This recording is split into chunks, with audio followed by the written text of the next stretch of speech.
Bismillahirrahmanirrahim. Assalamualaikum warahmatullahi wabarakatuh. Selamat siang, rekan-rekan semua. Terima kasih atas kehadirannya di acara kami di webinar seri 1 di instalasi anak dan remaja Dr. Soeharto Herjan. Baik, tadi saya sudah diperkenalkan, saya akan mencoba sharing lebih ke sharing ya, bagaimana menerapkan program terapi sensori integrasi di rumah pada masa normal baru. Jadi nanti saya akan menyampaikan sebenarnya kegiatan-kegiatan apa saja yang bisa dilakukan oleh orang tua ataupun keluarga saat anak-anaknya mungkin tidak bisa mengikuti terapi di rumah sakit dan, mungkin juga sebagai home program, kita mengistilahkan ya home program, itu kegiatan yang dilakukan di rumah untuk mengganti sesi terapi saat di rumah sakit. Oke, langsung slide. Jadi mungkin hampir sudah 4 bulan kurang lebih ya, kita sudah menjalani masa pandemi ini, yang tadinya mungkin, anak-anak kita menjalani terapi, rutinitas ada kegiatan setiap harinya. Selama masa pandemi mungkin saja ada, perubahan perilaku, apakah jadi anak mudah tantrum, apakah terjadi sensitif, berlebihan terhadap pendengarannya, jadi dia tidak suka suara kencang atau dia jadi agresif. Atau bahkan juga, pengaruh ke pola makannya, jadi makannya pilih-pilih, nggak suka, makan tertentu, jadi, gerakan tutup mulut ya, GTM, atau bahkan untuk anak-anak yang sudah berusia sekolah, ada masalah juga dengan, konsentrasi dalam belajarnya. Nah, hal ini apa sih yang menyebabkan perilaku ini muncul? Langsung saja slide berikutnya, next. Ya, jadi kalau dilihat dari permasalahan yang ada tadi saya sebutkan di slide pertama, kemungkinan besar bisa saja terjadi karena permasalahan dalam proses sensori itu sendiri gitu ya. Jadi kita juga harus melihat bukan hanya dari, perilaku yang muncul pada anak, bisa saja rutinitas yang tadinya sudah dilakukan lewat terapi menjadi terhenti karena, masa pandemi ini. Untuk lebih jauh mengenai, kegiatan-kegiatan nanti yang dilakukan di rumah seperti apa, kita coba mengenal dulu apa sih yang dimaksud proses sensori integrasi tersebut. Oke, next slide. Ya. Jadi kalau kita bicara tentang sensori, sebenarnya sensori itu adalah indera ya, panca indera. Kita kenalnya mungkin, panca indera ya namanya. Nah, panca indera itu sendiri adalah satu, alat atau penerima informasi dari luar, nanti akan dikumpulkan, diproses, dan diorganisasi dalam otak, sehingga nanti output yang keluar dalam, perilaku ataupun dalam aktivitas itu sesuai dengan kebutuhan. Jadi, bisa dikatakan sensori integrasi atau pengolahan sensori adalah kemampuan individu untuk menerima, mengumpulkan, mendapatkan, memahami, dan seterusnya, sehingga informasi tersebut, digunakan untuk menghasilkan perilaku yang dibutuhkan. Oke, slide next. Tadi saya sudah sampaikan bahwa, sensori itu ada 5 panca indera, tapi sebenarnya komponen dari sensori itu sendiri ada 7 ya. Jadi 7 itu terdiri dari, eee pembau ya, penghidu yang hidung kita kenalnya, penglihatan, perabaan, pengecapan, pendengaran. Nah, 2 alat sensori lain yang mungkin selama ini belum, umum didengar yaitu proprioception atau gerak berhubungan dengan movement, serta vestibular atau berhubungan dengan keseimbangan. Jadi totalnya semua sensori itu ada 7. Nah, 7 komponen itu akan bekerja bersinergi untuk menghasilkan perilaku atau aktivitas yang dibutuhkan oleh anak ataupun oleh individu. Oke, lanjut, next. Nah, jadi prosesnya seperti ini singkatnya. Jadi ada input yang masuk melalui organ sensori, lalu diproses, tempat prosesnya itu di otak ya. Jadi kita sebenarnya, membantu kerja otak gitu ya dalam memproses informasi, lalu hasilnya yang kita lihat adalah perilaku yang sesuai, anak menjadi konsentrasi, kemampuan berbahasa juga menjadi, lebih tertata, akademiknya juga jadi lebih bisa diarahkan, dan yang lainnya. Di banyak aktivitas yang awalnya mungkin kita melihatnya kurang optimal, tapi setelah kita lakukan kegiatan sensori integrasi, anak-anak menjadi lebih terarah, seperti itu. Oke, slide selanjutnya. apa sih sebenarnya fungsi sensori integrasi itu sendiri? Kenapa, sebenarnya di menu, terapi rawat jalan anak juga ada terapi sensori integrasi, karena di dalam terapi sensori integrasi itu ada poin-poin yang bisa membantu anak dalam mempelajari tentang lingkungannya. Contoh pendengaran, anak bisa mendengar ada suara orang memanggil dia atau dia mendengar sesuatu yang harus, dia respon. Anak bisa melihat objek, anak bisa merasakan apa yang masuk ke dalam mulutnya dia, rasa makanan, dia bisa mengunyah dan seterusnya. Atau juga berhubungan dengan pembau, dia bisa mencium, dia bisa mengidentifikasi, benda atau sesuatu dari organ penciuman. Selain itu, selain fungsi untuk mempelajari tentang lingkungan, sensori integrasi juga berperan untuk mempelajari tentang tubuh mereka. Jadi misalkan, sentuhan. Sentuhan itu memberikan fungsi anak jadi aware atau peduli terhadap, sesuatu yang, terasa dalam kulitnya.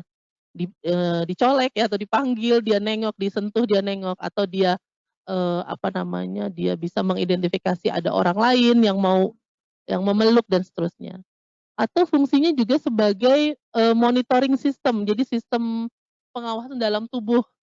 Misalnya rasa panas, rasa dingin, rasa haus, rasa lapar itu juga fungsi dari sensori.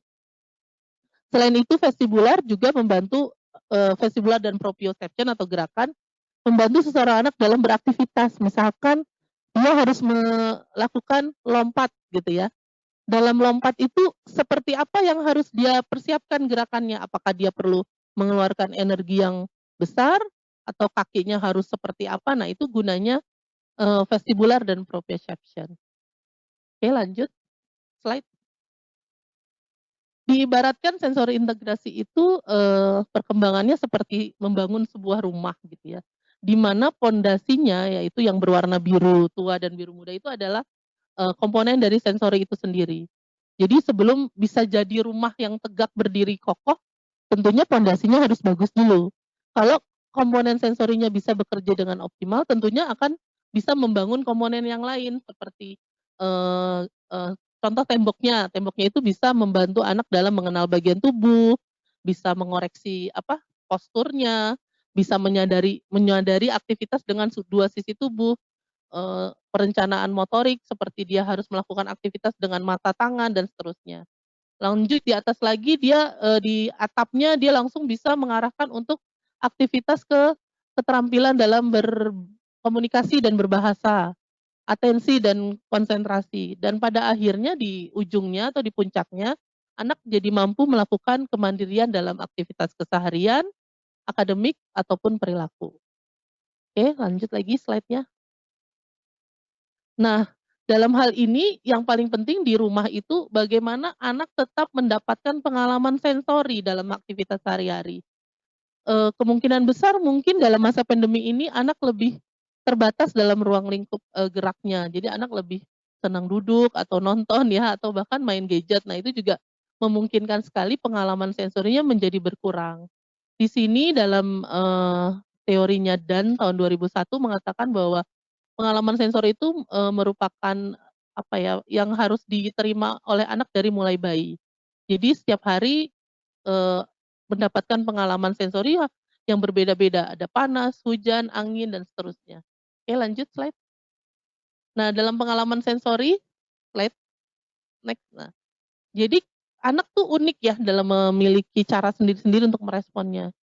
Pada saat mungkin saat kami sendiri sebagai terapis, mengasesmen anak atau mengidentifikasi anak, ada anak yang terlalu picky atau terlalu jijik terhadap, sentuhan. Jadi dia tidak nyaman ketika, memegang sesuatu dan ini berdampak lebih lanjut ke arah akademik, misalnya kesulitan dalam menulis atau kesulitan dalam mengancingkan baju dan lain sebagainya. Oke, slide berikutnya. Ini berbagai gambar-gambar yang menceritakan, seberapa jauh sih pengalaman sensor itu berdampak terhadap, istilahnya kemandirian gitu ya. Ini diibaratkan orang yang terbiasa berjalan atau hiking gitu ya, kalau dilihat dari sini naik gunung, mungkin punya kekuatan atau endurance tubuhnya juga semakin baik. Kalau misalnya dia tidak punya pengalaman terhadap, aktivitas fisik tersebut, tentu dia jadi akan mudah sakit, lemah, dan sebagainya. Sama dengan anak. Kalau dia tidak terbiasa bermain di luar, dia terbiasa hanya di dalam rumah, nonton gadget, bagaimana dia bisa mengeksplorasi lingkungan? Mungkin dia tidak nyaman memegang sesuatu gitu ya. Jadi dia jadi akan menjadi anak-anak yang pemilih, gampang gampang takut, tidak percaya diri dan lain-lain. Oke, slide. Nah ini, gambar zaman saya sih ya, mungkin nggak tahu kalau zaman rekan-rekan. Kalau zaman dulu heeh, zaman Dokter Susi juga, kita merasakan bagaimana, apa ya, tantangannya, uniknya bermain enggrang, bermain, permainan-permainan tradisional yang mungkin ini nanti akan jadi sesi berikutnya, Dok. Nanti ada Pak Bima, langsung dipromosiin di sini ya, yang akan menyampaikan materi tentang permainan-permainan. Jadi heeh, sebenarnya mungkin kalau zaman dulu nggak kenal sensori, tapi kenalnya main gitu. Nah, sebenarnya dalam permainan itulah sebenarnya input sensori semua bekerja. Ada vestibular di enggrang ya, ada vestibular, ada proprioception, ada taktilnya juga karena dia harus menekan dengan kuat, bagaimana dia bisa mengelola gerak untuk bisa tidak jatuh saat bermain enggrang, bermain di lumpur, bermain di air yang becek dan seterusnya. Itu merupakan pengalaman sensori yang akan mendatangkan, perilaku yang positif. Oke, slide next. Nah, kalau di ruangan terapi, ini mungkin saya memberikan contoh ke dalam ruang terapi ya. Kalau ruang terapi sensori memang sudah kita modifikasi sedemikian rupa, media terapinya yang sesuai dengan kebutuhan anak. Jadi kalau ada ayunan itu ya di atas itu dengan menggunakan kain yang agak lentur sehingga anak bisa, merasakan tubuhnya itu seperti apa saat diayun. Atau berjalan di atas bean bag itu ya yang sebelah kanan. Jadi anak untuk bisa vestibularnya dengan baik, dia harus berjalan dengan media yang tidak beraturan. Atau, bermain di atas bola gym tuh yang warna merah itu ya. Jadi dia, membantu stabilitas untuk shoulder-nya, apa, bahunya, tangannya juga semakin kuat karena dia harus menapakkan kedua tangannya di lantai supaya badannya tetap tegak. Atau yang terakhir ini bermain dengan monkey bar kita bilangnya. Jadi dia harus naik dengan tangga yang, hanya berdasarkan tali dan semacam, kayu gitu ya, jadi agak bergelantungan. Itu membutuhkan kekuatan otot yang besar ya untuk bisa melakukan aktivitas tersebut. Semuanya itu memang harus kita berikan supaya anak merasakan dan yang menjadi pengalamannya adalah aktivitas itu. Oke, slide, 2 slide. Jadi dari hal tersebut mungkin bisa kita langsung, apa, identifikasi bahwa yang berhubungan dengan pengalaman sensori itu bisa ada aktivitas motorik kasar ya, berjalan, berlari, melompat, jongkok, berjinjit dan sebagainya, tapi mungkin dalam ruang lingkup aktivitas yang bertujuan gitu ya. Jadi nggak cuma lompat-lompat doang, nggak cuma jongkok doang, tapi memang ada aktivitas yang, dituju. Ada aktivitas motorik halus tadi ya, memegang, menggenggam, menjepit, menarik, melipat dan seterusnya, yang nanti diarahkan menjadi satu aktivitas yang bermakna buat anak. Ada juga aktivitas dengan sentuhan yang berhubungan dengan suhu, panas, dingin, atau yang berhubungan dengan tekstur, kasar, halus, tebal, tipis, dan lain-lain. Jadi anak sekarang tadi juga baru ada klien tuh yang terakhir Dok langsung curhat ya. Dia tidak mau memegang bukan hanya karena masalah dia tidak bisa pegang, tapi ternyata sensitivitas, perabaannya itu sangat tinggi. Jadi dia belum nyaman untuk disuruh neken atau disuruh pencet gitu ya. Jadi dia masih maunya nggak pegang apa-apa. Nah, itu terkait juga dengan pengalaman sensorinya ya, tentunya mungkin, di rumah kurang banyak aktivitas yang dilakukan.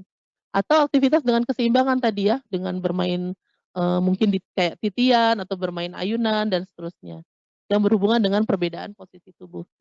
Slide berikutnya, ada juga aktivitas dengan mendengar, misalnya bernyanyi ya, kalau anak bisa bernyanyi tapi dia nggak bisa nada suaranya nggak sesuai dengan lagu yang diminta, atau bermain musik itu juga, bagus untuk bisa mendengarkan notasinya gitu, atau simpelnya mengikuti perintah gitu ya. Anak ini paham terhadap instruksi tapi dia tidak patuh, jadi dia cuek seperti itu, padahal dia mendengar gitu. Atau aktivitas dengan melihat, mengambil barang, mengidentifikasi warna dan seterusnya, banyak sekali ya. Nah juga aktivitas dengan pembau, kaitannya dengan makanan, minuman, dan lain-lain. Juga pengecapan ya, jadi aktivitas dengan variasi makanan, kayaknya itu saya hobinya. Lanjut, jadi dari pengalaman-pengalaman tersebut, slide berikutnya, kita, lebih menitik beratkan 3 komponen sensori utamanya dulu, perabaan, gerak, dan keseimbangan. Jadi berikan tantangan sesuai dengan kebutuhan anaknya.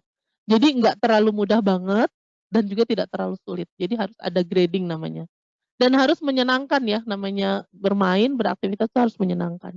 Slide berikutnya, ini beberapa contoh aktivitas yang bisa dilakukan di rumah, bisa memasak, ya, membuat kue ya. Jadi kadang-kadang mungkin buat orang tua ya yang tidak terbiasa anaknya 24 jam kali berapa bulan ini ada di rumah, ini mungkin menjadi tantangan yang berat ya, bisa membuat aktivitas yang kreatif, bagaimana mengisi hari-hari mereka untuk lebih produktif. Jadi harus banyak ide mengenai, aktivitas gitu ya. Ini salah satunya memasak, bermain pasir, atau aktivitas mandi itu sendiri bisa jadi sesuatu yang bisa dijadikan latihan ya. Mandi itu anak ada yang cuma senang main airnya doang, ada yang nggak mau sabunan, ada yang lain-lain. Atau finger painting juga bisa jadi salah satu pilihan. Next. Atau juga bisa melakukan bermain sepeda dengan pola yang zigzag, membereskan mainan, menyapu. Ini sering saya jadikan home program buat klien-klien saya yang usianya di atas 8 tahun. Jadi kembali ke aktivitas manajemen rumah tangga ya. Jadi jangan jangan hanya kita tidak perlu aktivitas atau media yang mahal gitu, harus beli puzzle atau harus beli pegboard atau beli bola yang besar seperti tadi dicontohkan, tapi kita bisa menggunakan alat-alat yang ada di rumah. Jadi sebenarnya tujuannya adalah pengalaman sensori lagi, seperti itu. Oke, next. Nah, jadi tujuannya tadi semuanya sudah mengarahkan mengenai bagaimana dia mengatur energi dan fokus. Jadi jangan dipikir kalau kita bermain itu cuma main-main ya, tapi sebenarnya kita ada energi yang keluar. Terus meningkatkan, body scan. Body scan itu dia bisa mengatur atau menggunakan bagian-bagian tubuhnya untuk beraktivitas. Oh, yang perlu dilakukan adalah jarinya yang harus menjepit, badannya harus tegak misalnya kayak gitu. Jadi dia harus tahu mana jari, mana badan, mana kanan, mana kiri, itu juga penting juga untuk latihan dari di sensori. Meningkatkan kontrol postur ya, harus tegak, tidak boleh jatuh badannya, harus kuat dan sebagainya.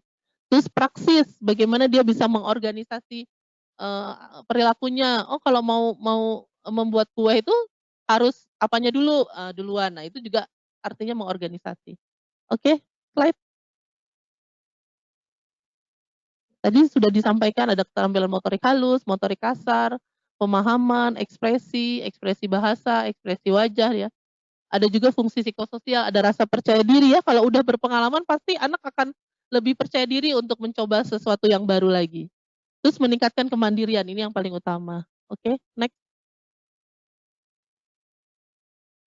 Prinsipnya, setiap anak unik, tidak boleh sama persis karena bisa jadi tantangannya buat mereka berbeda.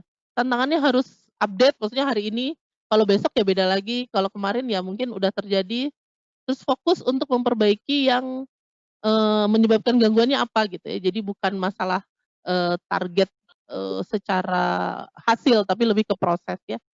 Terus movement dan sensori, jadi bukan, jadi ini proses sensori integrasi itu lebih ke movement dan kemampuan sensorinya ya. Bukan pemberian, hanya memberikan semacam stimulus saja, tapi udah ada hubungannya dengan aktivitas. Ada gradasi tadi sudah disampaikan. Next.